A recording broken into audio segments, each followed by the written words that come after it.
அனைவருக்கும் வணக்கம். இன்றைக்கான தேதி 10/4/2024 புதன்கிழமை. தினசரி வானிலை அறிக்கை. வானிலை அமைப்பு பொறுத்தமட்டில் நேற்று தமிழகத்தில் இதுவரை கொங்கு மாவட்டங்களில் அதிகபட்ச வெப்பநிலை பதிவான நிலையில் நேற்று திருப்பத்தூர் மாவட்டத்தில் 41.6 டிகிரி செல்சியஸ் வெப்பநிலை பதிவாகியுள்ளது. அடுத்தபடியாக ஈரோடு மாவட்டத்தில் 40 டிகிரி செல்சியஸ் வெப்பநிலை பதிவாகியுள்ளது. வங்கக்கடல் மற்றும் அரபிக்கடலில் உயர் அழுத்தத்தின் தாக்கம் நீடிக்கிறது. அதே வேளையில் மேற்கத்திய இடையூறு பொறுத்தமட்டில் வட மாநிலங்கள் முதல் தென் மாநிலங்கள் வரை மேற்கத்திய இடையூறின் தாக்கம் நீடிக்கிறது. இலங்கை அருகே காற்று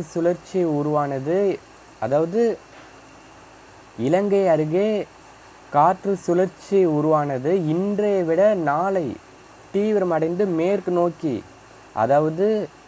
அரபிக்கடல் நோக்கி நகரும் என எதிர்பார்க்கப்படுகிறது.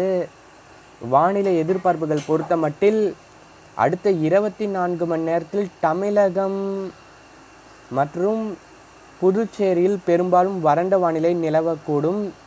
மேற்கு தொடர்ச்சி மாவட்டங்கள் மற்றும் தென் மாவட்டங்களில் ஒரு சில இடங்களில் இடி மின்னலுடன் கூடிய லேசான மழை பதிவாகும் என எதிர்பார்க்கப்படுகிறது.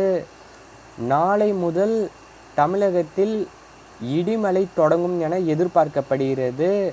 அல்லது ஏப்ரல் 12 முதல் பதிவாக தொடங்கும். மேற்கு தொடர்ச்சி மாவட்டங்கள் தென் மாவட்டங்களுக்கு கனமழை வரை பதிவாகும். டெல்டாவில் லேசான மிதமான மழை கொடுக்கும். வானிலை என்பது மாறுதலுக்கு உட்பட்டது. தினசரி வழங்கும் அறிக்கையை கேட்க வேண்டும். அதே சமயத்தில் இன்று முதல் சூரியனின் குத்துக்கதிர் தமிழகத்தில் பதிவாக தொடங்கும். அதன் அடிப்படையில் ஏப்ரல் 10 இன்று பொறுத்தமட்டில் கூடங்குளம், நாகர்கோவில் உள்ளிட்ட கன்னியாகுமரி பகுதியில் சூரியனின் ஏப்ரல் 10 பொறுத்தமட்டில் ஏப்ரல் 10 இன்று பொறுத்தமட்டில் கூடங்குளம், நாகர்கோவில் உள்ளிட்ட கன்னியாகுமரி பகுதியில் சூரியன் குத்துக்கதிர் பதிவாகும். கிழக்கு திசை காற்று காரணமாக வெப்பநிலை குறைந்து பதிவாகும். இன்று பெரும்பாலான மாவட்டங்களில் 37 டிகிரி செல்சியஸ் ஒட்டியே பதிவாகும். சேலம், நாமக்கல், கரூர், திருச்சி, திருப்பூர், ஈரோடு, கோயம்புத்தூர் உள்ளிட்ட மாவட்டங்களில் 38 டிகிரி செல்சியஸ் முதல் 42 டிகிரி செல்சியஸ் வரை வெப்பம் பதிவாகும் என எதிர்பார்க்கப்படுகிறது. புதுச்சேரியில் 32 டிகிரி செல்சியஸ் வெப்பமும், காரைக்காலில் 31 டிகிரி செல்சியஸ் வெப்பநிலை பதிவாகும்.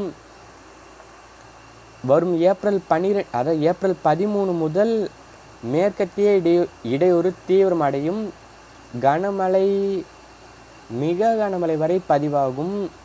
கேரளா பொறுத்தமட்டில் நாளை முதல் பரவலாகும் இடிமலை. அடுத்த 24 மணி நேரத்திற்கு மகாராஷ்டிரா மற்றும் ஒடிசா இடைப்பட்ட பகுதியில் ஆங்காங்கே இடிமலை கொடுக்கும். இலங்கையில் இன்றைய தினம் ஆங்காங்கே மட்டுமே மழை பதிவாகும். நாளை மற்றும் நாளை மறுநாள் ஏப்ரல் 11, 12 தேதிகளில் யாழ்ப்பாணம், பருத்தித்துறை, கிளிநொச்சி, அமரிவயல், முல்லைத்தீவு, மாங்குளம், புளியங்குளம், மன்னார், அனுராதபுரம், திரிகோணமலை, அம்பாறை, ரத்னபுரி உள்ளிட்ட பல்வேறு பகுதியில் லேசான முதல் கனமழைக்கு வாய்ப்பு தென்படுகிறது. வட இலங்கை விட தெற்கு இலங்கையில் கூடுதல் பரப்பளவில் மழை பதிவாகும். விவசாயிகள் பொறுத்தமட்டில் நாளை முதல் தமிழகத்தில் இடிமழை தொடங்கும். அதாவது இடிமழை பரவலாக தொடங்கும் என எதிர்பார்க்கப்படுகிறது. வானிலை என்பது மாறுதலுக்கு உட்பட்டது. எனவே தினசரி வழங்கும் அறிக்கையை கேட்டு திட்டமிட்டு விவசாய பணிகளை செய்ய வேண்டும். தெரியாத விவசாயிகளுக்கு நம்முடைய வெதர் சயின்ஸ் யூடியூப் சேனலை அறிமுகம் செய்ய வேண்டும். இதுவரைக்கும் நம்முடைய வெதர் சயின்ஸ் யூடியூப் சேனலை சப்ஸ்கிரைப் செய்யவில்லை என்றால் சப்ஸ்கிரைப் செய்து வைத்து கொள்ளுங்கள். அப்போதுதான் நான் பதிவு செய்யும் ஒவ்வொரு வானிலை அறிக்கையும் உங்களுக்கு உடனுக்குடன் வந்து சேரும். என்றும் விவசாயிகளுடன் வட தமிழக வெதர்மேன். நன்றி, வணக்கம்.